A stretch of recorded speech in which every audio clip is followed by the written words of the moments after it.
আগেকার দিনে দিদিমা ঠাকুমা এরা সাশ্রয় করার জন্য, জিনিস পচে যাওয়ার হাত থেকে বাঁচানোর জন্য অনেক রকম বুদ্ধি খাটিয়ে রান্না করতেন, যেগুলো নতুন নতুন এক্সপেরিমেন্টও হয়ে যেত। সেগুলোরও স্বাদ এত ভালো থাকতো। তো সেরকমই একটা রেসিপি আজকে শেয়ার করছি, কলার বড়া। অনেক সময় আমাদের বাড়িতে কলা একটু থেকে গেলে মজে যায়, তো আজকে আমি সেই কলা দিয়ে কিছু একটা পাকোড়া করে দেখাবো, কলার বড়া বানাবো। তার জন্য আমি কলা নিয়ে নিয়েছি, সুজি নিয়ে নিলাম,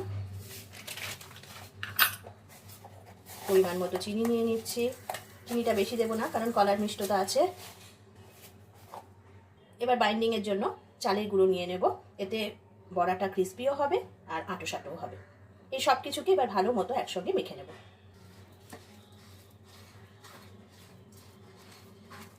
এভাবে পুরোটাকে মেখে নেব। সুজিটা দিলে সুজিটাও মচমচে করবে বড়াটাকে, আর যে ময়েশ্চারটা থাকে কলার মধ্যে সেটাকে টেনে নেবে সুজিটা ফুলে গেলে। আমার মাখাটা একদম হয়ে গেছে কলার বড়াটা তৈরি করার জন্য। এবার খানিকক্ষণ আমি এটাকে রেস্টে রাখবো, ততক্ষণে আমি কড়াইটা রেডি করব, এতে সুজিটাও ফুলে উঠবে। এখানে আমার তেলটা হয়ে এসেছে, এবার আমি বড়াগুলো ছেড়ে দেবো।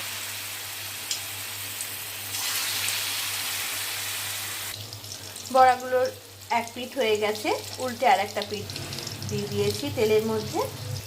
বড়াগুলো এরকম লাল লাল ভাজা হয়ে গেছে, এবার আমি কড়া থেকে তুলে নেব আর বাদ বাকি বড়াগুলো এইভাবে ভেজে নেব। তো কেমন লাগলো আজকের রেসিপি? একবার বানিয়ে ফেলুন, দেখবেন আপনারাও ঠাকুমা দিদিমাদের বুদ্ধির তারিফ না করে থাকতে পারবেন না।